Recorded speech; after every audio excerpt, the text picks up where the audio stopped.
You got into the safety business because you wanted to protect people, but somewhere along the way, the job started controlling your time, your schedule, your priorities, even your income potential. What if the expertise you've built over the years in the field can give you something more? More freedom, more control, more ownership of your future. I'm Sheldon Primus, the author of 7 Steps to Starting a Profitable Safety Consulting Business and the host of the Safety Consultant Podcast, with more than 350 episodes helping safety professionals become consultants and grow their career. Consulting changed my life. In fact, I'm a full-time RVer, and one consulting contract paid for my home I live in today. Now, I help safety professionals build their own consulting practice through bi-weekly coaching calls, accountability, and personal guidance. But this program isn't for everyone. Start with the Consultant Readiness Audit at sheldon.coach. What if everything we thought we knew about safety was just interference? From the host of the Rated R Safety Show and the founder of Safety FM comes the complete Signal Transmission Trilogy, now available in one powerful edition. Safety, in my opinion, the book that started the conversation. Safety Mutation, where the boundaries of culture, systems, and belief begin to break. And now, Safety Transmission, the final piece of the signal. For the first time, all 3 books are together in one volume. The Signal Transmission Trilogy, Complete Edition. This isn't just about compliance. It's about consciousness. It's about decoding the way we think, lead, and live, inside and outside the system. Whether you've been following the signal since the beginning or you're just now tuning in, this is the version to own. Search Signal Trilogy on Amazon or visit safetyfm.com to get your copy now.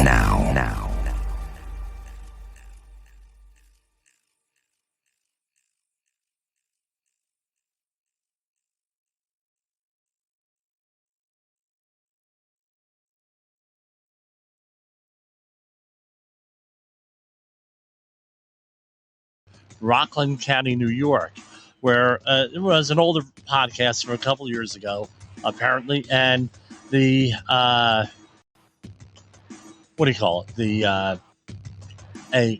parent left a child, or might have been 2 children now, in a car and went to work in the summer and ended up killing both cars. That was right in both children.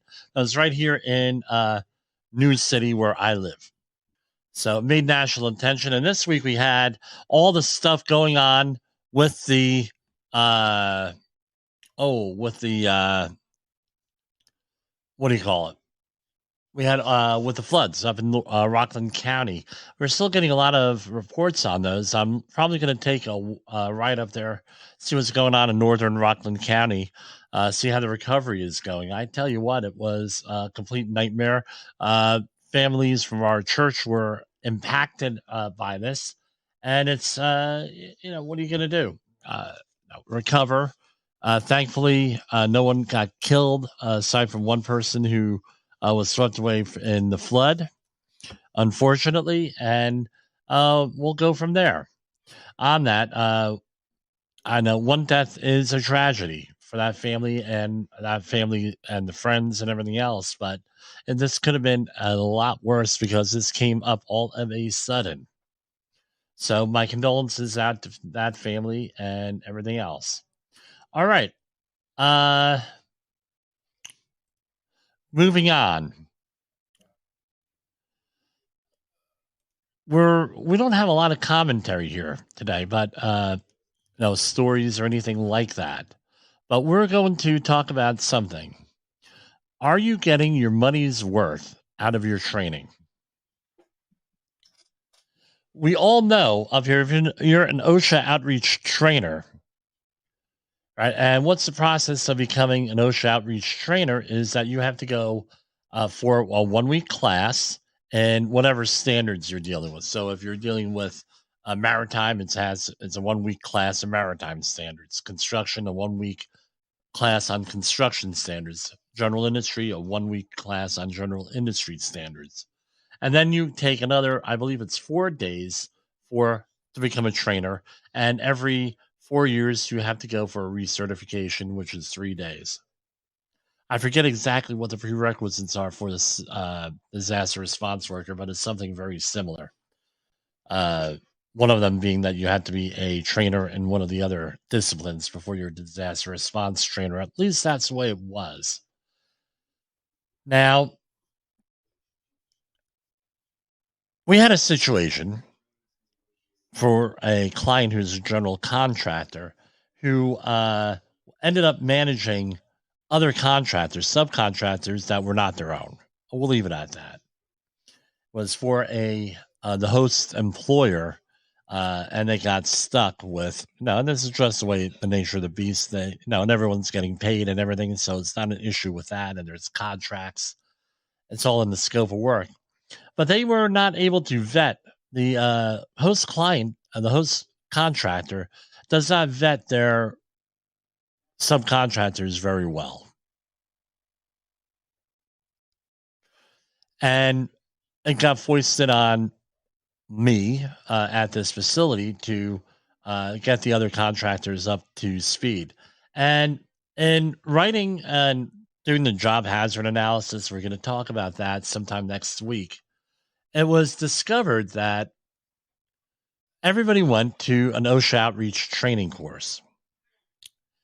And what happened, right? What an OSHA outreach training course is, regardless of whether it's 10 or 30 hours or 7.5 and 15 if you're in disaster, it's meant to be like an introductory course, an awareness level course, a course that says, well, hey, these are what some of the hazards are. And the people who came out of that, and I said to them with some of the questions, I said, well, I want to get on the same page here. Exactly what kind of experience do you have in the construction industry? And they told me, and I said, okay, what kind of training have you had? They said, well, we've had OSHA outreach training, 10-hour course. And what happened was they were not, and this is not the employee's fault. Yeah, so if you're looking at me on the streamer, I finally got a haircut. Right? I got a comment this week. Jim, you jump around too much. Well, it's Safety Wars. It is what it is. I am who I am, and I'm comfortable with it.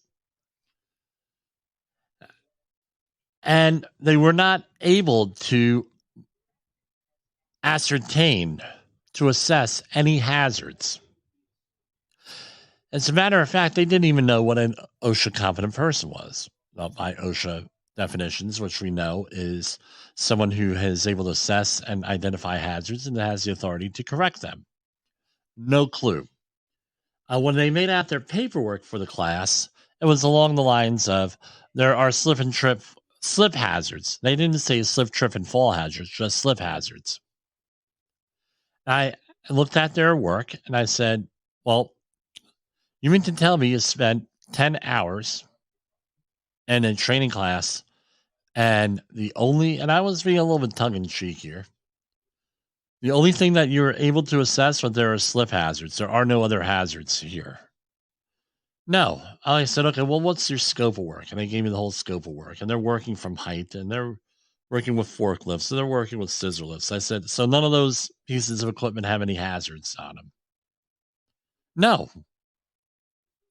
We're using those because to prevent a hazard. Okay, I get it.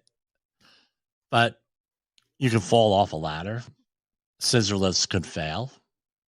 Some facilities require fall protection on scissor lifts. And we go on and on and on. So what the moral of the story is, and I suspect that these folks bought their certificates on the street, their outreach training stuff on the street. They're from the New York City area. That's a fairly common activity in New York City and Metro New York City. This project was in New Jersey for that to happen. But if they did not buy anything off the street, my question is, what value are you getting out of that training? Seems like a simple question. Are you getting that training just to fulfill a contract requirement? Are you getting that training to actually teach your workers some type of a skill and training skill, something like that. It's something that you really have to ask. What do you want out of that training? And it came out at it at the end of it. I said, look, if they didn't teach you any of this stuff, any of these hazards or anything, I have to question you the training, who did the training and everything. Number two, what's the deal here? What? No, how can you go through 10 hours of training without learning anything other than slip hazards? Well, no, they're looking at each other. And I said, was it in the language that you could understand? Yes, it was. And they mentioned the name of the trainer. I said, that's a very good trainer on there. I don't understand what happened here. I've worked with this person before. So this is what my question is with it. Are you getting value out of it? Are they actually learning a skill? Because if you're a trainer, you have to ensure people are learning some type of a skill out of that. Otherwise, it's just education. We could sit here and talk about education all the time. Education is not necessarily learning a skill. It's learning facts and ideas, things of that nature. And no, I just question it. The other thing is this: who's putting who in charge? Are the companies? Do they realize what is going on? No, who they're putting in charge? Who are they hiring? They don't care who they're hiring. That's always the thing. And in this case, it was a temp agency. So this is often what happens with temporary employment agencies. Temporary employment agencies, they say, well, we're getting hired by whoever the client is, and they're responsible for everything. Now, if you're a safety professional, does that fly with you? Doesn't fly with OSHA, because the worker has to be protected by someone. And you, in this case, you have a multi-employer job site. Everybody has their roles, and everybody could be held equally responsible. So this is, the type of dilemmas that we face all the time, and you have to be very gingerly about it, right? Gently. You have to care. And the way I approach this is, if your employer is not sharing this, and I know this employer is not a client of mine, if your employer is willing to do this and send you out there in the field without any equipment, without really any knowledge, or without any resources to work safely, and they're not giving you basic information like what's the job hazard analysis, OSHA reporting, scissor lift training, and all that, telling you to go on a scissor lift. What kind of employer you're working with, number one. And number two is that the kind of employer you really want to work for? That's what's going on. I'm going to go to commercial break right now because I have an important update for my son on a situation that he is involved in. Please hold on for, I'll be right back.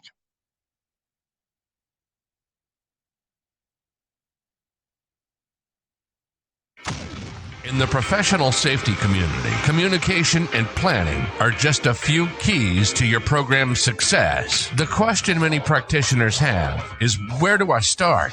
Dr. Jay Allen, the creator of the Safety FM platform and host of the Rated R Safety Show, has built a global foundation to help you along the way. Go to safetyfm.com and listen to some of the industry's best and most involved professionals, including Blaine Hoffman with the Safety Pro, Sam Goodman with the Hop Nerd, Sheldon Primus with the Safety Consultant, Jim Pozell with Safety Wars, Emily Elrod with Unapologetically Bold, and many others. As individuals, we can do great things, but as a team, we become amazing. Dial into safetyfm.com today and surround yourself with a powerful force of knowledge and support.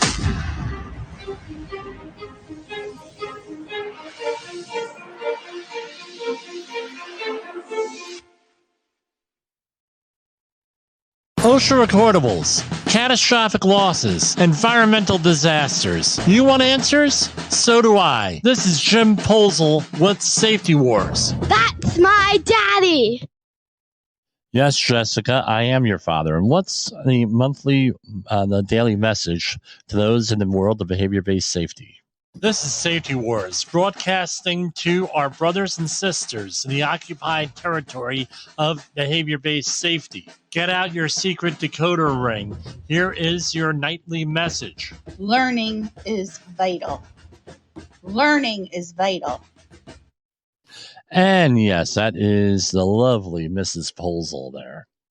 Learning is vital. And that's what we're talking about here. When you're dealing with your training, are they learning something? I can tell you what, you're going to learn something from our training, 845-269-5772 or jim@safetywars.com. And that goes for anybody on this network of ours called Safety FM. Okay, we're really at the tip of the spear here with a lot of things. So we're going to mosey on over into our regular news and views. Death Valley threatens temperature records, but tourists keeps coming. Well, the thing is, I've been to Death Valley a number of times, way back in the day. My father and I took a vacation there. Rode our mountain bikes through areas of Death Valley, the areas that you're allowed to. I don't know if they even allow you to do that here, but temperatures, and it was a great time, right? Temperatures in the famously sizzling Death Valley National Park are predicted to equal or even break modern records this weekend, but that hasn't stopped the tourists from showing up. One of the things that they always say about Death Valley is that people want to go there in the hot weather because they're on vacation in the summer. They figure, well, if they're going to Death Valley, let's go there. If it's, when it's hot, so we can have something to talk about. I was reminiscing with my mother today. I said, Mom, you know what next week is the anniversary of? And she said, no.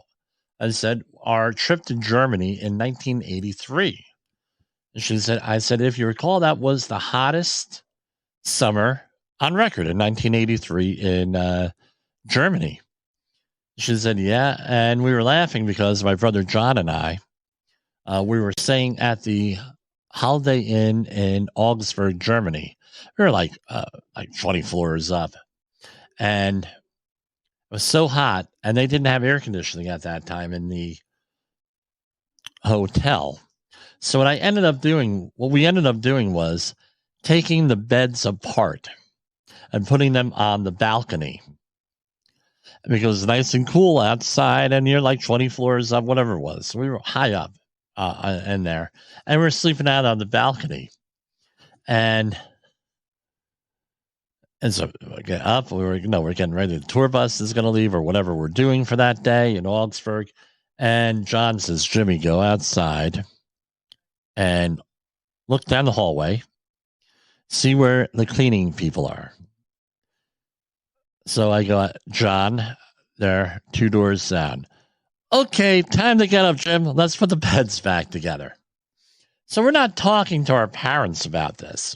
So we're down in the hotel getting breakfast in the breakfast place, and we hear there's these people looking at us. And it's like this older couple. I think those are the kids that were sleeping out on the balcony. Yeah, that's them. Those are big guys. And he's like, and the husband is laughing. The wife is like all concerned and all, low class people sleeping out on the balcony. We had my parents see everybody looking at us, and they're like, "What did you boys do?" And we told them, and they were like, that was a good idea. Well, what are you going to do? It's hot. There's no ventilation. So about 5 minutes later into the meal, we have all these people coming up to us offering us money to take apart their beds and put it on the balconies. So it's pretty funny. Those 2 guys over there were sleeping out on the balcony. Funny story and everything else. But anyway, my distant cousin Carl on Facebook posted a memory last year. and he said, "Oh, I'm playing this concert in Augsburg, Germany," and it was in the hotel we were staying at where we did this, and we all got a good laugh. Apparently, he was really laughing because that hotel 40 years ago did not have a good reputation. So he says, "Yes, I believe that you would do that, Jimmy. That sounds exactly like something you would do." Thanks for indulging me here on another story. Right. Okay. Can airline seating get any worse? A new form of torture chamber. This is from the New York Times. I'm sorry, the Wall Street Journal today. I despise flying because the seats always have. Hold on. And the computer. I got the good computer here, so hopefully, right? Here it is. Can airline seating get any worse? A new form of torture chamber. Passengers have flooded the FAA with complaints about narrow seats and scant legroom. It's literally painful to fly today. Like nearly everyone who boards, pardon me, a commercial airliner these days. Tina Dixon hates the tiny, comfortable seats. At 6'6", she has a point. They are a new form of torture chamber, says Dixon, 62 years old, from Blackshear, Georgia. I'm verifying our feed is working here because it stopped working.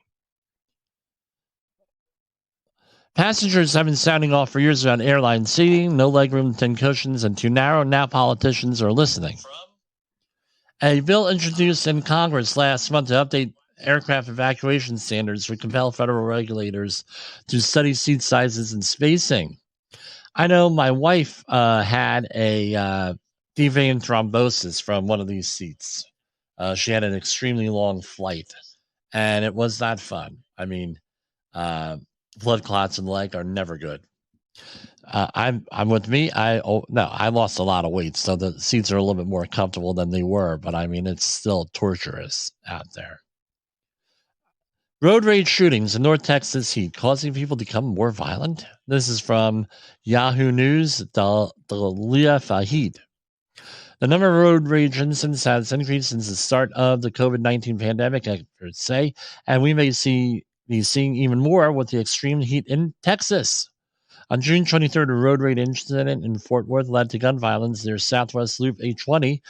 Then, a few weeks later, on July 10th, a woman shot and killed in a road rage incident in Hearst after a car almost hit the minivan she was riding in. The next day, on July 11th, the man was shot in the hand during a road rage incident. Tell you what, people are nuts out there. Don't engage anybody with road rage. People got to calm the hell down, man.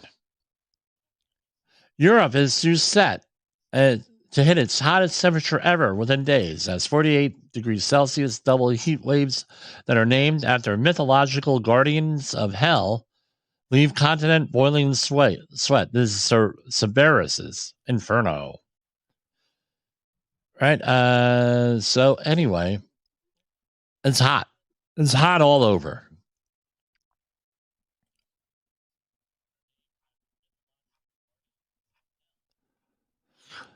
I was fascinated by this today. Miracle operation. Doctors reattach a decapitated boy's head after 12-year-old struck in a horror accident. This is from the U.S. Sun. Doctors have reconnected the 12-year-old boy's skull to his body after he suffered an internal decapitation, meaning that the skin was still intact. His skull broke off the top of the vertebrae in his spine and the hit in June, effectively separating his head from his body with just skin and muscles keeping it in place. The injury, known as atlanto-occipital dislocation or internal decapitation. So this happened in Israel, and they managed to put everything back together again. I'm hoping for the child's full recovery in this. And with this is actually surprising.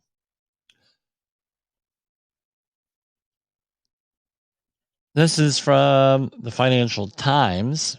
I don't know if I have access to this now. Joe Riley is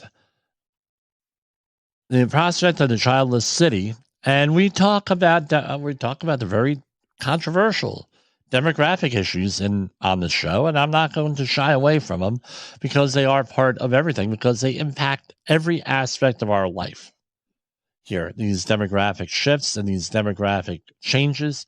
I'm not talking racial things or anything like this, but just sheer numbers of the number of people and how old they are. Joe Riley is charging ahead, the brisk face of a busy head teacher. The small heels of her ankle boots clip the echoing corridors of her school. Once in her office with its higgledy-piggledy piles of papers. Remember, this is England here writing this. Decorated with postcards of book covers, photos of pupils and family, Riley's demeanor softens as she admits to the stress and heartbreak of overseeing the primary school in Hackney, East London, that is expected to close next summer. Again, low birth rates, families moving away because of expensive childcare, Brexit, and parents reevaluating their lives during the pandemic. Back in 2010, I should have published this because hard for people to realize this. But I was a little bit ahead of the curve. I said people are going to finally realize one day what the hell is going on. They're going to have time to contemplate. And then they're going to be pissed, and there's going to be a problem. It should have been obvious to everybody. I think it was pretty obvious. I'm only stating the obvious. You could call me a certified safety obvious person. I don't know. That didn't come out right. But anyway, the real impact of the pandemic, on top of the loss of life, is people had time to contemplate their lives and what they were doing with them. And this is one of the outbreaks. We had low birth rates to begin with.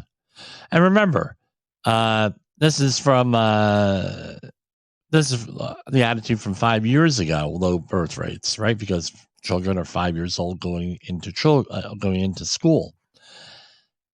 The pandemic is just going to compound that. And again, remember what goes into having children. Schools, childcare, toys, diapers, everything that you need to take care of your child. So when you don't have the children there, all of those businesses go to Guvno. And that's something that I don't think was ever really realized or planned for way back in the when this population problem became a focus starting in 1967 or 68 with Paul Ehrlich's population bomb, or whatever the name of the book was then. What do you want from me? Safety is a lonely warrior. You got to be out there doing your thing sometimes, right? On fire.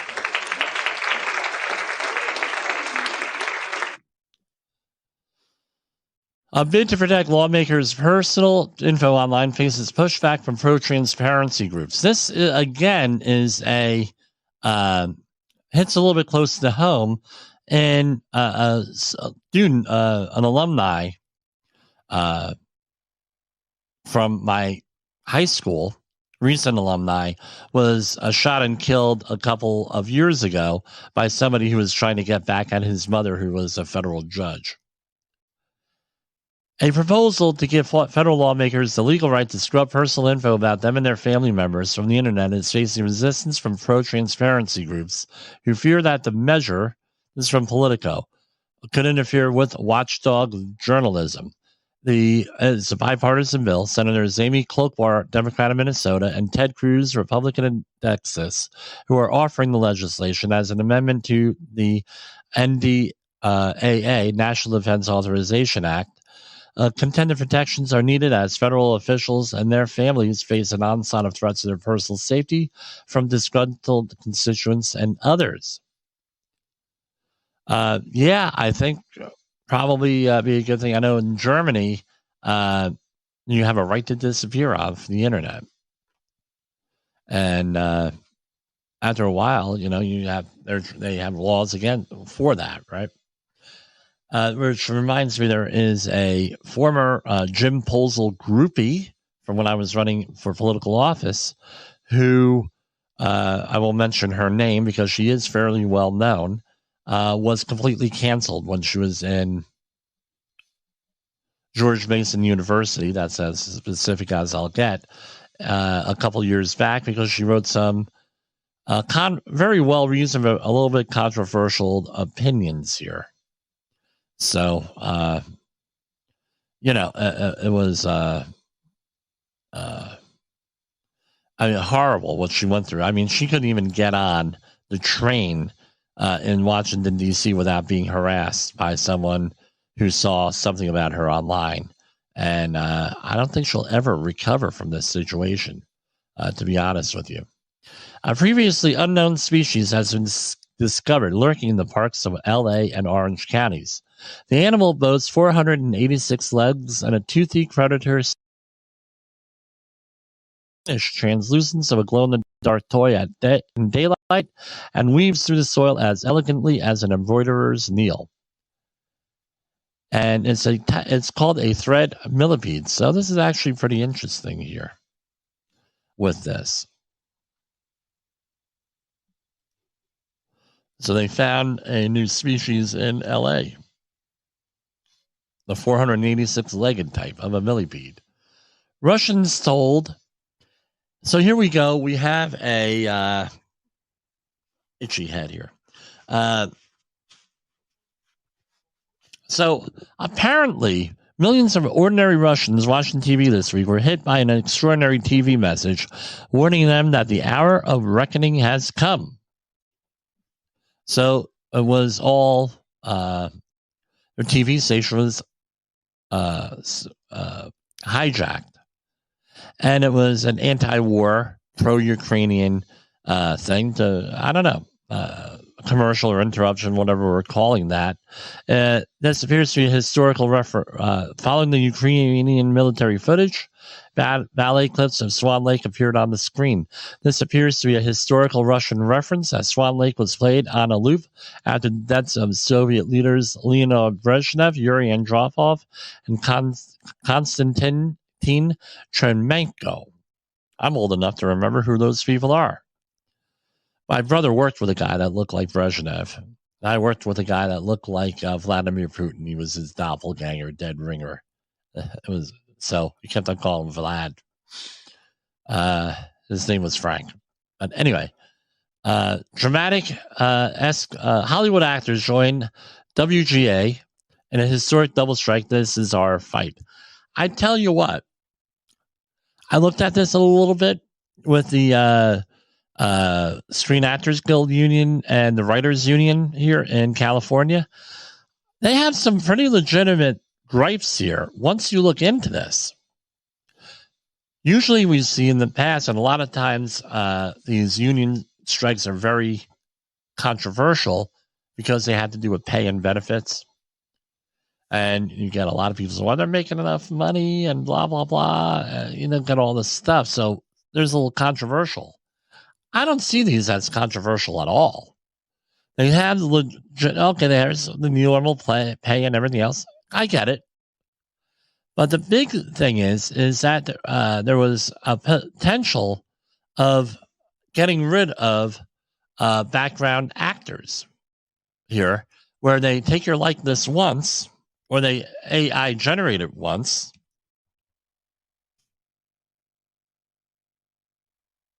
right? And it was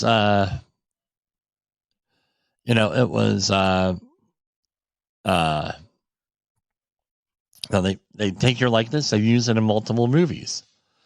And here I have here with a couple of things. One of the more commonly known ones is Peter Cushing, the British actor. He played what was it? He was a Moff in the Star Wars saga. He died in 1994, but he was in the later Star Wars movies. So in May 2014, and was there that Here we go. He died in 1994, but he ended up in Rogue One and subsequent movies there. Grand Moff is what he character was. I'm sorry there. I had to think of it. Again, dead for years. The first time it was recalled was when an actor, Oliver Reed, died 3 weeks before the end of the filming of the movie Gladiator. I remember seeing it in The Sopranos once Tony Soprano's mother passed away, and they had another actor in there, and they superimposed her face on the actor. Again, no, that sucks. But again, they they're reusing these people. A lot of times they're not getting paid or being paid at a lower end. It's a little bit creepy. We use software here for transcription. I'm not going to mention the name of the software that has the ability to read back in your own voice. We demonstrated it here. And also, there's also software out there where you can impose someone's head on someone else's body, and it could be a deep fake type of pornography. All this stuff has got to be worked out, and that's one of the things that's out there. What is the role of computer-generated stuff out there? CGI. What is the ethical boundary there? How do you get paid? Are you going now, rather than hiring background actors, are you just going to put background actors in there electronically? That is scary stuff, folks, out there with this. Now, shows like Star Trek have been dealing with this for many years. Another movie, The Running Man, the original Running Man with Arnold Schwarzenegger. That's another one. Who was it? The guy from Family Feud, Dawson, right? Richard Dawson from Hogan's Heroes. He was in that movie. It's one of those things. So let's go to another commercial break. I'm starting to lose my voice here. Is your safety training old, stale, and hackneyed? Is your safety trainer still preaching a warped version of behavior-based safety? How about safety training that actually addresses your hazards in your workplaces and is not standardized baloney from 25 years ago? Contact the Safety Wars team at safetywars.com or call Jim Posel at 845-269-5772. Remember, if you're receiving this message, you are the solution to unsafe workplaces. In an unpredictable world, one voice rises above the chaos. Meet Jim Posel, a seasoned safety expert who's navigated through some of the most dangerous scenarios, from anthrax, explosive cleanups, disasters, and numerous environmental cleanups, and lived to tell the tale. Now, he's bringing his wealth of knowledge, insights, and experiences to you through Safety Wars. From workplace hazards to the hidden dangers in your own home, Jim covers it all. With his engaging storytelling and expert analysis, Safety Wars isn't just a podcast. It's your guide to a safer world. Join Jim Posel and become part of the Safety Wars revolution. Available on Spotify, Apple Podcasts, YouTube, and wherever you get your podcasts and videos. Safety Wars. Your safety is our mission. I thought that was a pretty good commercial. I'm going to be updating some of these in the near future. Bear with me, folks. I'm working on some really big things. Mental health emergency rooms visits by teen girls spiked during the pandemic, according to one study. A significantly higher proportion of teenage girls visited hospital emergency rooms for mental health issues amid the COVID-19 pandemic, according to a recent study, which also found that visits from boys actually declined. The July 12th study, published in the Journal of American Medical Association Network, looked at 4.1 million children aged 5 to 17 and their mental health emergency department visits. During the second year of the pandemic, such visits among teen girls rose by 22.1%. During the pandemic, children were cut off from their school friends and other peers while remaining isolated at home, some of them facing abusive parents. Yeah, right. Right. Let me comment on this. And my dear mother, uh, had has been having some of her health challenges lately. She spent 25 years as a school safety officer in Woodbridge, New Jersey, working for the police department. And what that was primarily crossing children and some other duties, including she was a school police matron before they had female police officers, the process prisoners, and that sort of thing, and a translator for Polish for the police department. But anyway, she said sometimes the only positive interaction that these children had, and they were teenagers in middle school and high school, the only positive interaction they had with a adult was with her. I mean, I up until a couple years ago, I was getting emails and texts through social media. Hey, how's your mother doing? Blah blah blah. She helped me out from a tough situation. My mother, tried to be a mentor towards some of these people. A lot of them were women, young women with problems. So I believe that a lot of times as school friends and everything, parents are the real positive, a parental figure, like a crossing guard, a favorite teacher, anything that could be make all the difference in the world. Something that I tell my children, I tell myself. What do you see on these damn phones? Right? And I'm going to call them damn phones today. And on the internet, it's not real. All right? It's just not real. Everything produced. Everything. Minor production here. But literally everything is produced out there. There's a song by the rock group Styx back in the 1970s, The Grand Illusion. I can't play the song here because of copyright issues and royalties.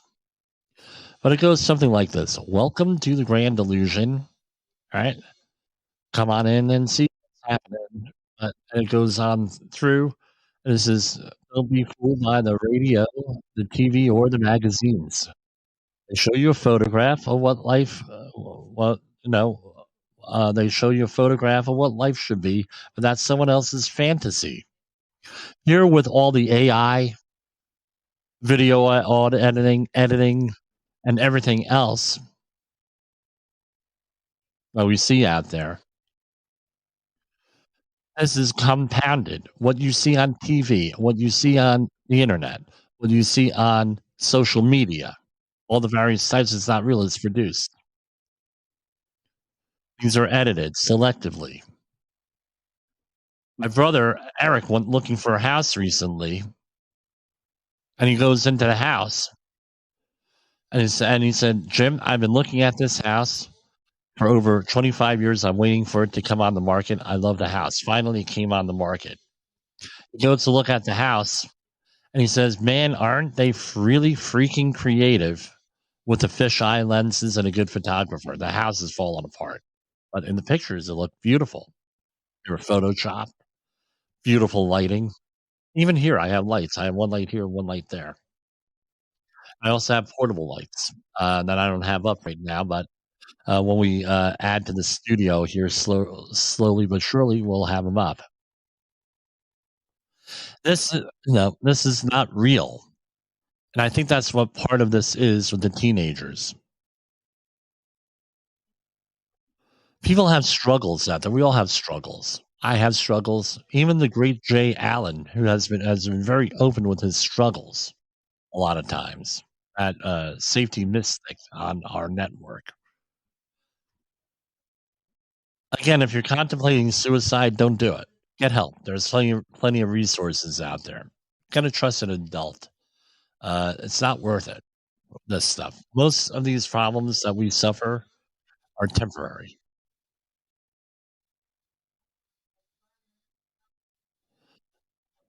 On to Man, it's 44 after an hour already.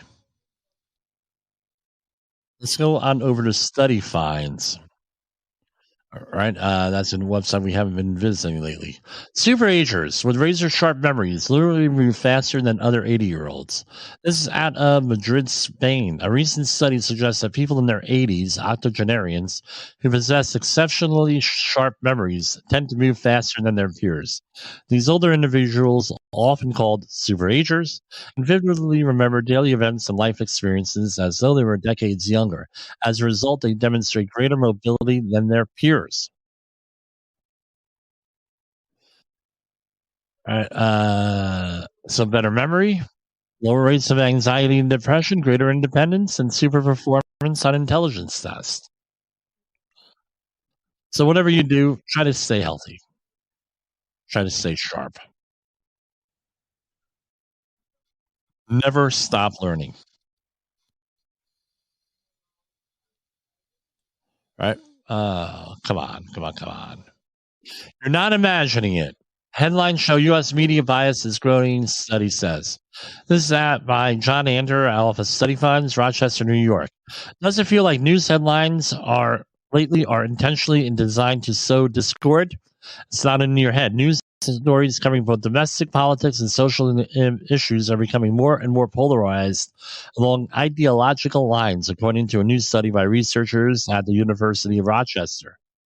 The team analyzed 1.8 million news headlines from major U.S. news outlets spanning 2014 to 22 to reach their findings. You know, there was a groundbreaking master's project by a brilliant, eventual certified safety professional written in 2003 that did this with environmental issues and came to the same conclusions. Very similar. And I kind of wonder if people got a hold of that study that was done, and this, because it's about the fifth one that's come out like this. Led by Juvio Luo, a professor in computer science at the Albert Renton Kopman Professor of Engineering. The study authors made use of machine learning to analyze AI to analyze news headlines across the country. Study authors explain that while there is a broad societal consensus that media outlets adopt ideological perspectives in their articles, earlier research investigating the differences among outlets were limited in scope and usually used small sample sizes. The introduction of machine learning, a branch of artificial intelligence, in this latest study allowed the research team to assess a vast sample of headlines over an 8-year period across 9 representative media outlets. I'm not going to mention who they are. Some of them are left wing, some of them are right wing, some of them are right down the middle. The project utilized a technique known as multiple correspondence analysis to gauge and measure the fine-grained thematic discrepancies between news headlines. The study grouped news stories into 4 categories: domestic, economic, social, and foreign affairs. From there, the study authorized how left, right, and central media outlets differed in the language that they use across their headlines. Let's go down here. I might get into trouble. Let's go down. Okay, these are issues they report on that I really don't want to touch here because I'm going to get yelled at and screamed at.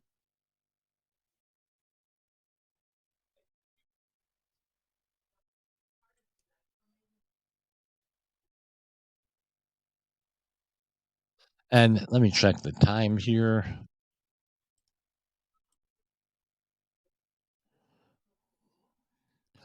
Okay.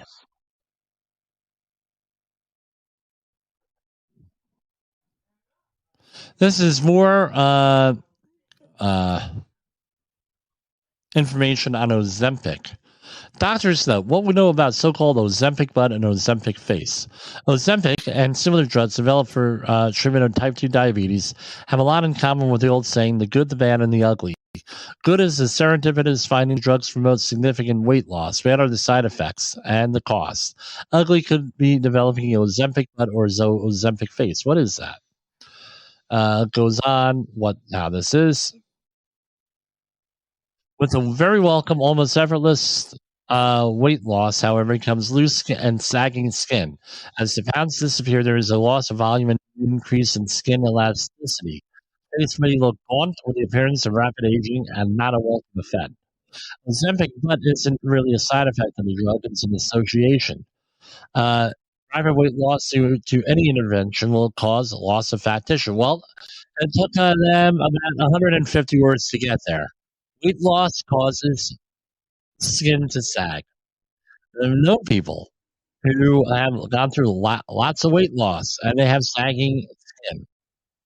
But anyway, so how do you manage it? Well, there's different ways of doing that. I'm not going to mention them. New machine learning tool, again AI, is helping to uncover widespread Medicare fraud. Medicare fraud has rapidly spread across the U.S., and researchers at the Dartmouth Geisel School of Medicine have uncovered new insights in this concerning trend. The team examined the characteristics shared by regions where fraudulent Medicare home healthcare billing was most prevalent. These factors included the sharing of patients among multiple agencies, high expenditure rates in specific regions, rapid increases in rates over time, and the presence of a Department of Justice anti-fraud office. So, so apparently, the anti-fraud office, right?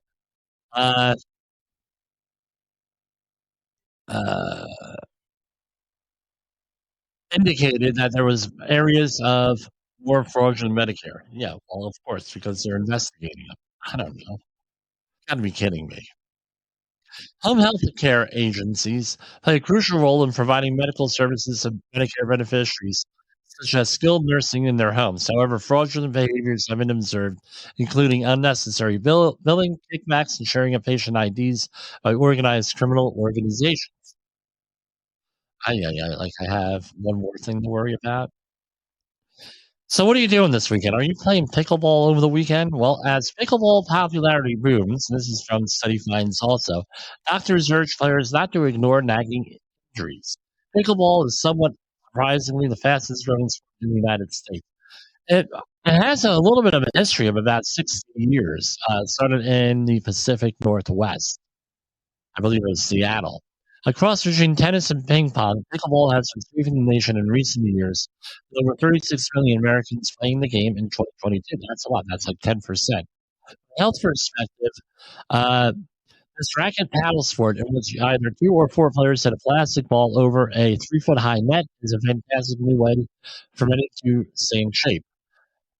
Pickleball's name may be silly, and the activity itself isn't exactly high risk, but that doesn't mean there's no risk of getting hurt. Yes. Again, here you go. There was a survey done, and a third of Americans report actively avoiding any sports or physical hobbies due to nagging injuries, and about half, 49%, agree it's not worth seeing a doctor for sports injury they believe that will heal on their own. Okay.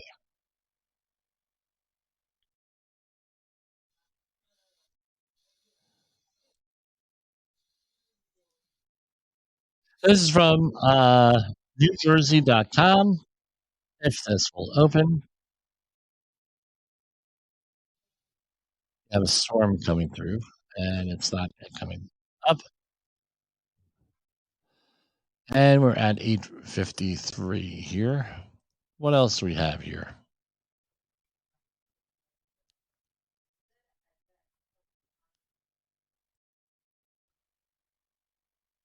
Okay, here we have one. Some health officials have, and I'll share a story on this one. Some health officials have recently sounded the alarm about the rise in syphilis infections in recent years, with Houston authorities warning residents about a 128% increase in cases of the sexually transmitted disease. According to the officials, 674 cases were reported in 2022 as compared with 295 cases. The recent rise being attributed to pregnant women who can pass the bacterial infection to their unborn babies. Meanwhile, congenital syphilis soared from 16 cases in 2016 to 151 cases in 2021. The health agency said in their release, this is the Houston Health Department, congenital syphilis occurs when bacteria is passed from the pregnant mother to her child. Okay, so Talking about this here, what's the story? We had an employee, one of my clients had an employee who tried to blame an STD on the paint at work. What happened was he was unfaithful to his wife, and he picked up an illness at one of his remote work locations and tried. And this is where it's really important that you go and have a good medical staff able to evaluate this stuff, because we sent him to a dermatologist, a specialist, and the dermatologist came back and said, "This is, you're trying to pull something here, because his illness is an STD and not from the paint, right? Because paint sometimes have allergies." Was a hysterical thing after we got laughing here. I'm laughing here. Sorry, it was me. Had to be there. Let's finish off with this. The CDC used journal to promote masks despite unreliable and unsupported data. This is from, I'm reading this, I have a news article here, but this is from MedRxiv, the preprint server for health sciences. This article has been submitted for peer review. It's not finalized. An analysis of studies pertaining to mass and morbidity and mortality weekly report. That's a CDC report. Characteristics and quality of all, it's the Department of Human and Health Human Services report. And the quality of all studies from 1978 to 2023. This is from MMWR. Let's see. I'm going to read from the abstract here. Because the MMWR has substantial influence on the United States public health policy and is not externally peer-reviewed, it is critical to understand the scientific process within the journal. Mask policies during COVID is one topic that has been highly influenced by data published in the MMWR. The article is by Tracy Van Hogue, Alison Haslam, and Vinay Prasad. What's the objective of the story? Describe and evaluate the nature and methodology of the reports and appropriateness of conclusions in MMWR pertaining to masks. And a retrospective cross-sectional study was from 1978 to 2023. And they had different parameters here, and everything. What were the conclusions? MMWR publications pertaining to masks drew positive conclusions about mask effectiveness over 75% of the time, despite only 30% testing masks and less than 15% having significant results. No studies are randomized, yet over half drew causal, it's Friday night, and I've been doing this all week, drew causal conclusions. The level of evidence generated was low, and the conclusions drawn were mostly from often unsupported by the data. Our findings raise concerns about the reliability of the journal for informing health policy. So what does this mean? Government reports are often white papers, meaning they're not peer-reviewed. Rather than relying on the news media for reporting this stuff, you actually have to go in there. And people who know what they're looking at, I would hope to know know what I'm looking at usually. See what these things say. Because I tell you what, the safety industry has lost a lot of credibility, and I haven't seen it coming back yet, at least on my projects, because of what they made people do during the pandemic with a lot of stuff. So we will see you next week, and I hope to release one program this weekend. For Safety Wars, this is Jim Holzel. The views and opinions expressed on this podcast are those of the host and its guest and do not necessarily reflect the official policy or position of the company. Examples of analysis discussed within this podcast are only examples. They should not be utilized in the real world as the only solution available, as they are based only on very limited and dated open source information. Assumptions made within this analysis are not reflective of the position of the company. No part of this podcast may be reproduced, stored in a retrieval system, or transmitted in any form or by any means, mechanical, electronic, recording, or otherwise, without prior written permission of the creator of the podcast,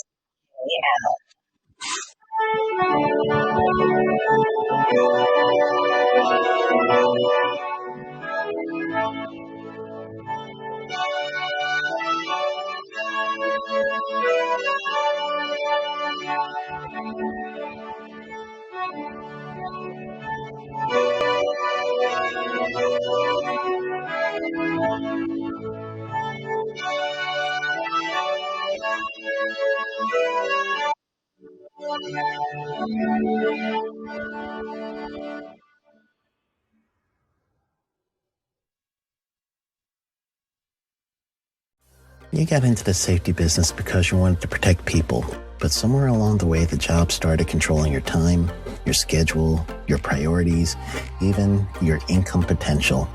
What if the expertise you've built over the years in the field can give you something more?